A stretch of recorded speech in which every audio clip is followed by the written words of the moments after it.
queria compartilhar um pouquinho da minha história com vocês, né?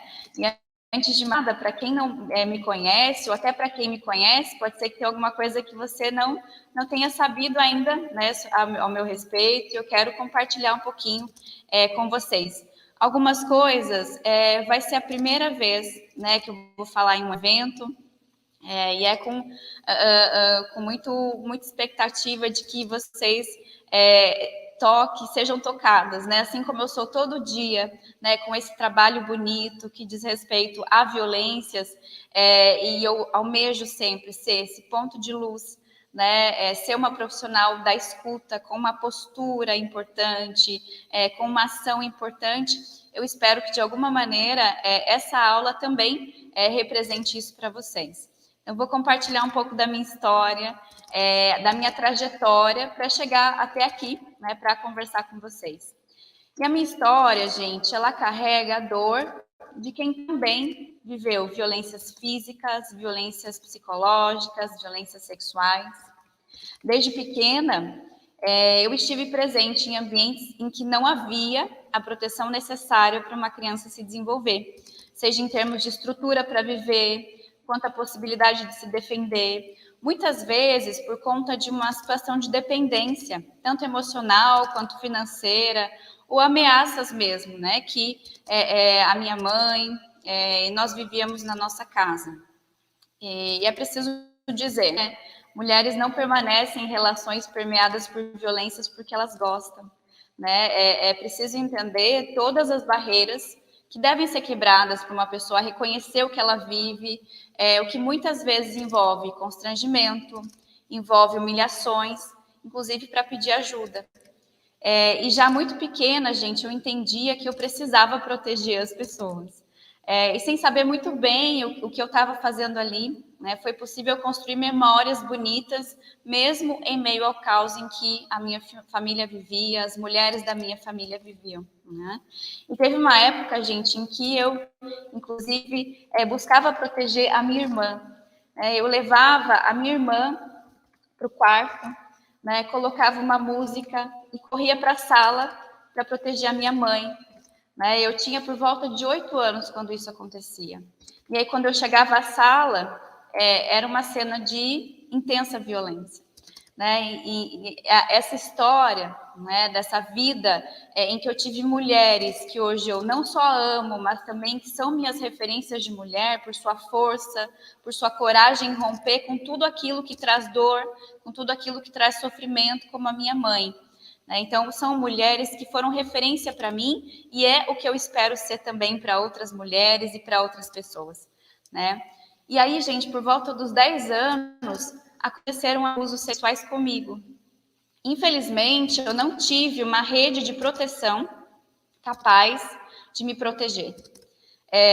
Num primeiro momento, a psicóloga que me atendia, ela dizia que eram fantasias da minha cabeça. Né? Eu não sei se todo mundo aqui já ouviu falar do Freud, do complexo de Édipo, da psicanálise, mas ela colocava na conta do complexo de Édipo aquilo que eu vivia em termos de abuso. Ela chamava isso de fantasia e não foi capaz de me ajudar. Né? Uma pausa aqui para dizer para vocês, né, gente, a nossa abordagem teórica, muitas vezes, ela, a partir de uma interpretação que a gente faz, pode trazer prejuízos para o nosso atendimento. Né? Inclusive, quando a gente acha que essa abordagem é melhor do que outras, é sempre preciso pensar quem está no centro do nosso cuidado naquele momento. Né? E naquele momento, gente, eu sabia que o que eu vivia não era certo. Porque, de alguma forma, mesmo torta, né, a minha família e até a minha escola, elas buscavam fazer o que a gente chama de psicoeducação em violência, né, que é ensinar a criança a identificar, a nomear, a pedir ajuda. Até que eu decidi, gente, que eu não ia mais viver aquilo e fui morar na casa dos meus avós. A minha mãe não sabia o que acontecia. Sexo era um tabu na minha casa, assim como é na casa de muita gente, e eu me sentia culpada, eu me sentia errada, eu me sentia suja.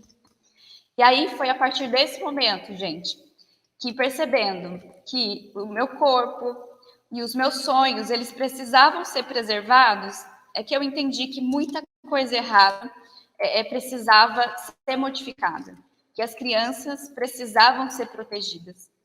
E eu sempre, gente, me indignei com o fato de que a gente precisa ter medo, porque sem o medo a gente não está salvo. Isso não está correto. Né? Inclusive, os meus ombros, gente, quem convive comigo sabe que eles são rebaixados, porque eu não queria passar por lugar nenhum em que eu fosse olhada com desejo por um homem. E aí até rebaixada eu fiquei. Tá? Como é que uma criança, gente, com os olhos de desejo de um adulto? Isso é torturante. Isso provoca muita dor. Né? E aí eu fui entrando em grupos de discussão sobre feminismo, eu me engajei com leituras, eu botei para correr alguns namorados que passavam da linha, né, com aquilo que é correto, com aquilo que eu permitia. E aí eu encontrei a psicologia. Já no segundo ano de graduação, gente, eu comecei a estagiar em um programa que atendia apenados e egressos do sistema penitenciário na Universidade Estadual de Maringá, a melhor do... E lá eu pude conhecer uma professora chamada Maria Tereza Claro Gonzaga, que me ensinou o que é atuação humanizada. Não à toa, gente, a minha filha se chama Tereza. Né? E aí, nesse local, eu aprendi a atender autores de violência, e depois de formada, eu passei a atender as chamadas vítimas. Né?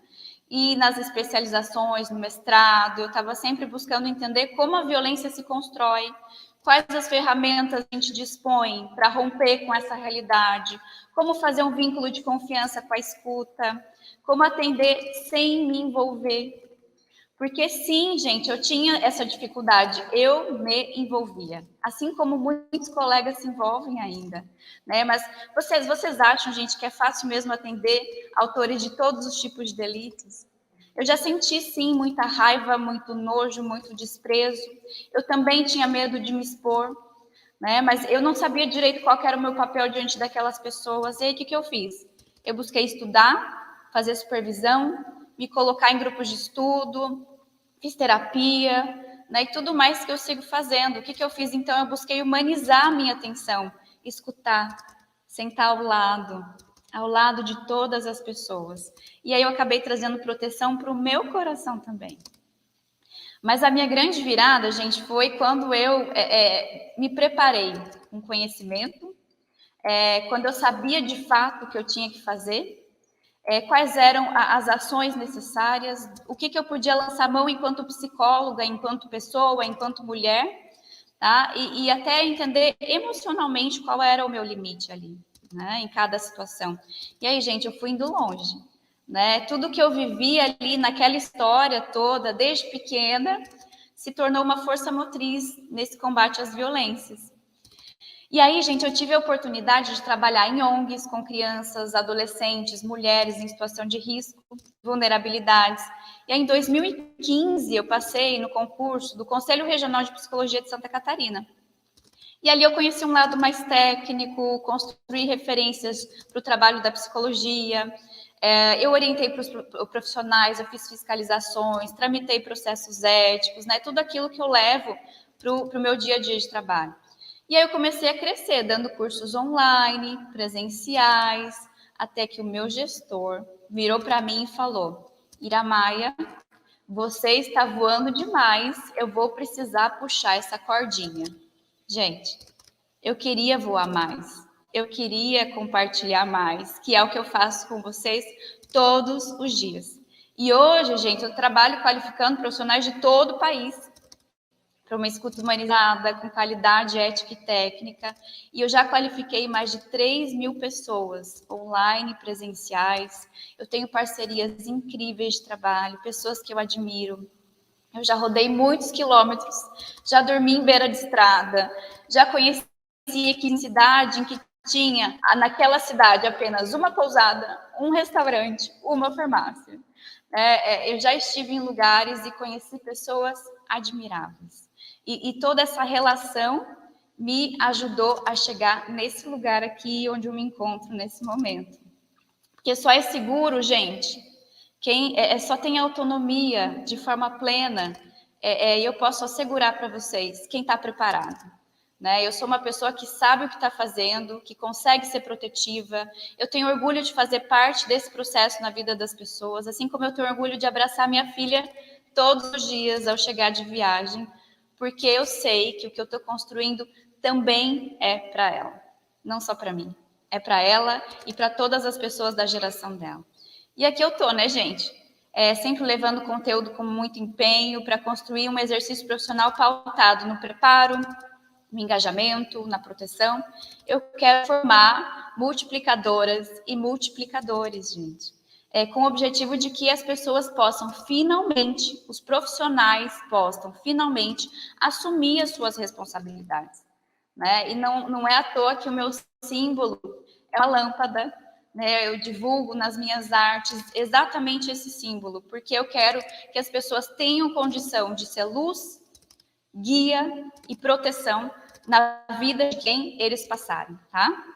E agora eu estou dividindo isso com vocês porque eu espero contribuir para um mundo com menos violências, em que crianças e adolescentes não sejam tratados como objeto de controle ou satisfação dos adultos,